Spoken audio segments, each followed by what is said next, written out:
Hello, I'm Rick Stivers of YoungMartin'sReels. Today's project is going to be this no-name brand closed face Spincast reel. And it looks like maybe it was attached to a Barney reel rod at one time or something. And it's functional, it works. It's got a performing drag, or at least I think it does. Let's find out. Tighten it down. Not that way.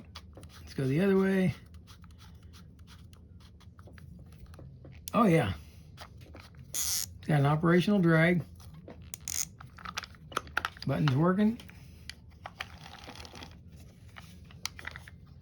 Okay. It's just really, really stiff.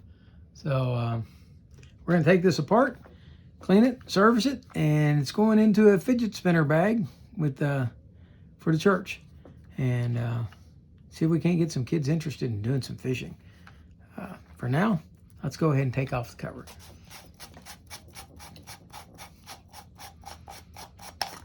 Okay. And it's not that dirty inside. It is kind of corroded and rusty inside. Okay, the back cover comes right off. Well, it looks like it's seen a better life, but I've certainly seen worse. Let's see if we can take the nut off the end. Oh, it's not one of those. So, fit that. So, what we're going to do is cheat.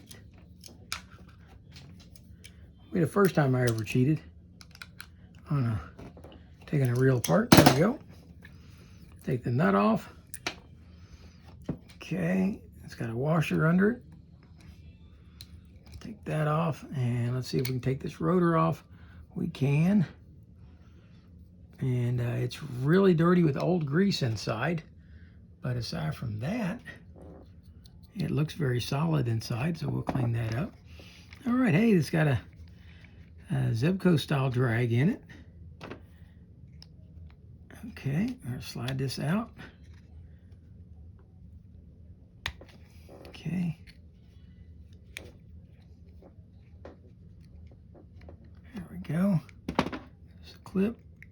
Here it has a drag washer. There is no metal drag washer on top of this one. And we'll slide that off. Come down here. We've got another Teflon drag washer, or I'm assuming they're Teflon. I guess they could be plastic. All right, and we have a drag washer that fits down and inside like so, and that piece drops down inside so it can't rotate. All right, and then this one is our drag adjuster plate. It fits into that screw right there. So we'll put that all back in a few minutes. And let's go ahead. This looks like a slingshot reel. Let's go ahead. The threads are different on the screw from a slingshot. So we'll unscrew this. And we'll take out the screw.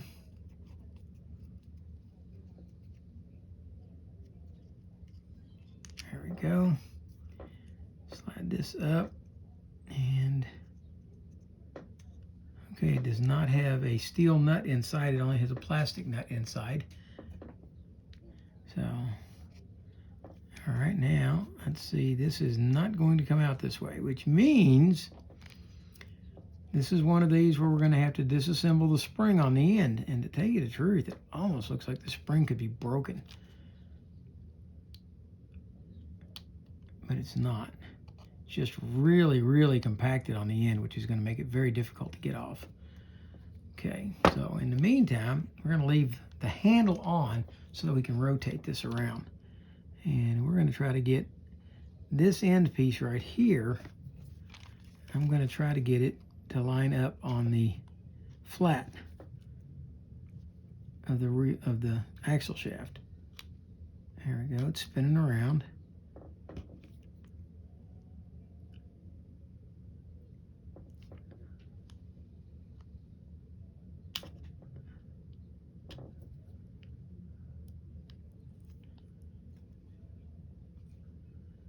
Okay, it looks like we've got it on the flat. Might have gone a little bit too far. I'm going to wipe this off. Here, I wiped it off a little bit so we could see better, because what we're going to do is be able to get hold of that spring right there and lift it up out of there. There we go. That one come right off. That's the easiest one I've done today. There we go. Like so. That spring is a little bit sprung, so I'm thinking it's been off a time or two. Okay. Now we'll pull this out through the front, like so. And that allows us to take off our pinion gear. With that off, we can come back here and take off the main gear nut. Okay. It's a plastic washer on that. Nope, it's not. It's a steel washer. It's a locking washer. I'm not sure that's original to this reel, but maybe it is. Okay, there goes the handle off. Now out comes the main gear out the side, and there is our anti-reverse gear, and it goes like this. And this would be a real easy one to flip over and get it backwards. And if it's like this, it's not going to work. Okay, so make sure when you put it back together, it's going back together like this. Okay, and then it will click. I'll show you. And this is in here like so. See that very slight motion back and forth? That's all it takes to make that anti-reverse click back and forth. Okay, goes forward, when it goes to reverse, it can't reverse. All right, take that out, take that anti-reverse pawl out, and at this point, all of the parts have been removed, and I'm going to scrub them up, and I'll be back in a few minutes, and we will put it all back together. All right, the parts are cleaned up now and ready to start assembling, and we got to figure out where we're going to start. And I believe it's going to be with our main gear, and we're going to put some grease on the main shaft here. And again, if this is a reel I was going to fish with all the time, I would probably oil this, but because of where it's going and what it's going to be doing, I'm going to grease it. There is a shim washer on here.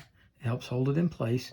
And now, remember how we said this piece was supposed to go in. It goes in like this. If you try to put it in this way, it's not going to work properly. Okay? So let's make sure we put it in the right direction, which is this way. And we're ready to slide the main gear in, like so. Get it to slide past. There we go. And now we have anti-reverse already. All right, we're going to hold that in place with our finger to keep it from falling out. And we're going to go ahead and install our handle assembly. Just seems like I was missing something. Seems like there was something else I had on here besides the handle assembly. That sure leaves an awful lot of play there. There we go. That's better. Still.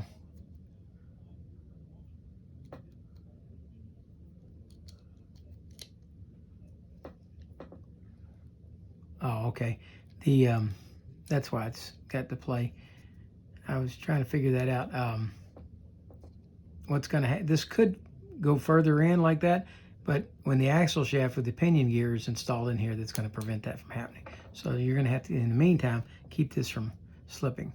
Okay, we're going to put on that lock washer, although I'm pretty sure that that wasn't original to this. And we are going to tighten down the acorn nut on the handle. There we go. And see, that can still fall out. So we've got to get our axle shaft installed. Okay. Now remember that it installs from the front side. So we're going to go ahead, put some grease on the axle shaft. We're going to grease it all the way down because the pinion gear, it's this guy here, has got to be able to slide up and down it like so. Okay, so we're going to hold this in this position. Let's slide the axle shaft in only to about right there, and then we're going to stop because we need to be able to put the pinion gear in. Okay, get the pinion gear lined up with the axle shaft. There should be a flat spot that it lines up on like so. There we go, like that. Okay, and now set it down with that nose down so that it can't pop off of there. And we're going to come back and install this spring. And there is an awful lot of spring here for this thing. And we'll start working it down a little bit at a time.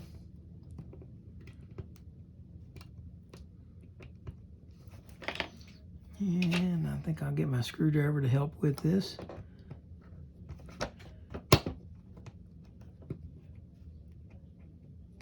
One little bit at a time.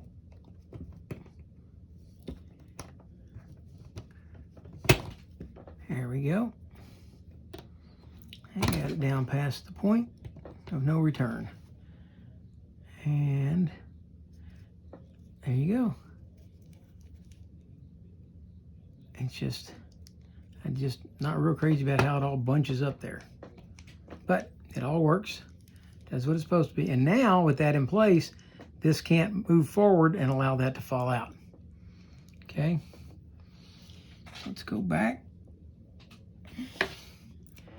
Put grease on the main gear. And grease on the pinion gear.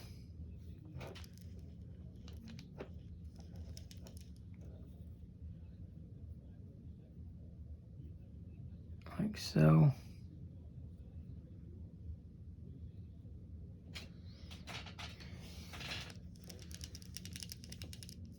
And there's our anti-reverse. Perfect. All right. Now we've got to go back and reinstall our drag knob. That's going to slide down inside here. Slide it down until you can see through the hole that the screw is going to go into. And then go ahead and slide the screw in to the end of it. And go ahead and screw it in. And this one is the conventional direction screw.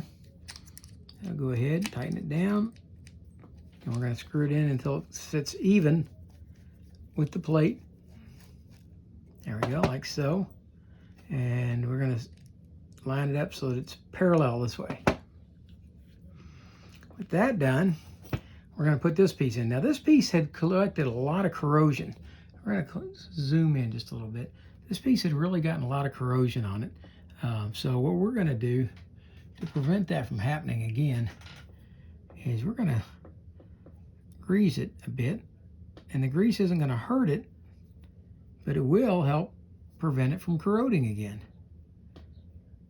This doesn't need to slide or any of that. I'm only putting the grease on there for corrosion protection. Okay? And it's its sole purpose in life there. Okay? We're going to set this down in here now, and this notch right here, this pin, has got to sit into that screw like so. And then the other end has got to fit over here, over this little shoulder right here. All right. With that done, then this one's going to go in, and again, this is another piece that had a lot of grease or a lot of rust on it. So we're going to treat it the same, especially since it's a steel part and not a stainless steel part or brass. It ate the chrome plating right off of it.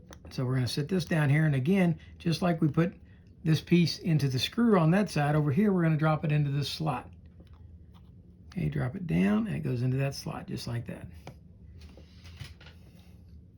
With that in place, we're going to install one of our Teflon washers. It goes on like so, and then we're going to set the spool down. It's going to go down, and it should be able to rotate, and you should hear this when it does. Okay. Then we're going to set the next one on, and they chose to not use top metal washers on this. They kind of built the washer into this C-clip, so it's all kind of one and the same. Let's see if I can get this to go in.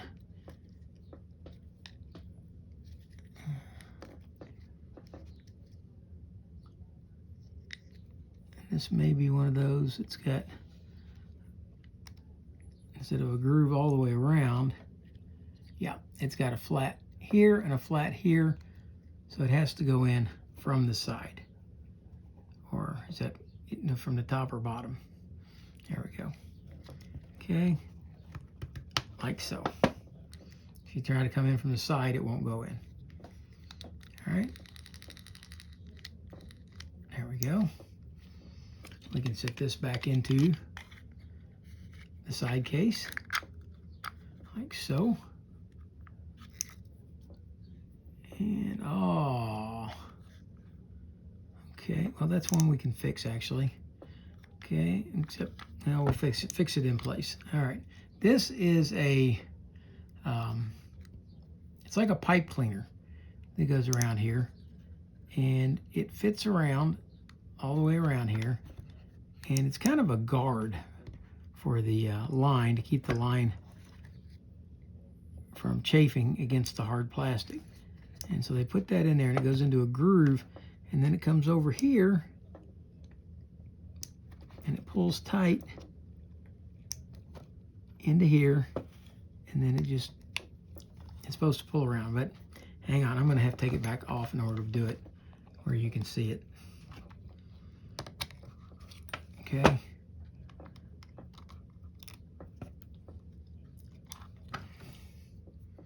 All right, we're going to pull this tight. Let's see, the string is, that's part of the problem. The line is under it. Okay, so we get the line out from under it. Now we pull it tight into the groove. Keep pulling it tight into the groove. And if anybody knows where to access any of this stuff, I would sure love to buy a roll of it. Okay, then it goes into this notch right here, and it folds over like so. Okay, on each side it folds. And a lot of these, when they do them, they twist them right here, but this one is just folded around. All right, let's put this back now. Okay, that on. Put our E-clip on from the top. Like so. Okay, now that's in. Do not let the line catch on it, and pull it out before you get the rotor on. Okay, now the rotor still needs to be oiled and lubricated, or greased and lubricated. So, and if you look, everywhere that grease actually held. Whatever kind of grease they had used was not a good quality fishing reel grease, because it held the moisture up against it and caused it to actually eat into it. So that's where we recommend using fishing reel greases for this, because they help protect against corrosion. Okay, so we're going to dab that down a little bit. We're going to put a little grease on those spots that it got corroded. And now on this outside here, it had the same thing happen to it, but we're not going to grease that. I don't want to grease getting all over the line, so we're going to leave that. Okay, and now we'll set this back into place on here, get the line out of the way, and line up the flat. There we go. I'll put the washer on, put the nut on, and tighten it down a little bit. And then we're going to try to push the button out like so, and get it to lock. It's not locking because the rotor isn't locked. Okay, and remember, this was my cheater, so Had to open it up just a tad. There we go. Tighten that down.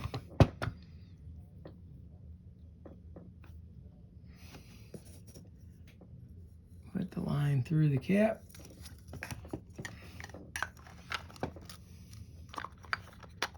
Screw down the cap.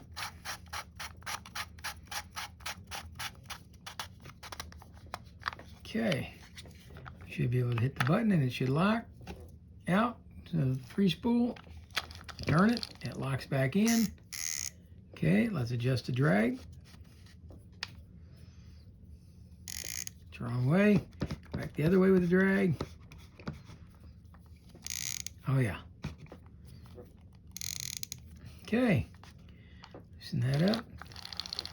All right, there's another reel done, ready to go to the fidget spinner bag.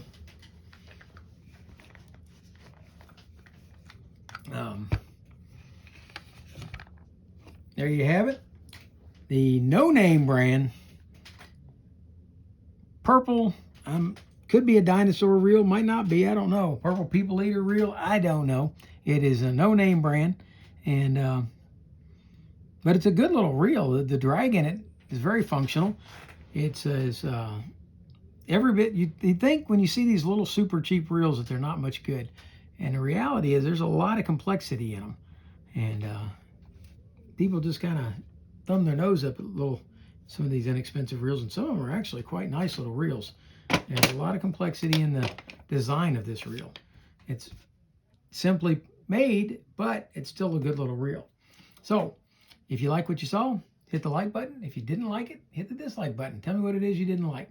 For now, that's Rick Stivers, the Young Martin's Reels, signing out.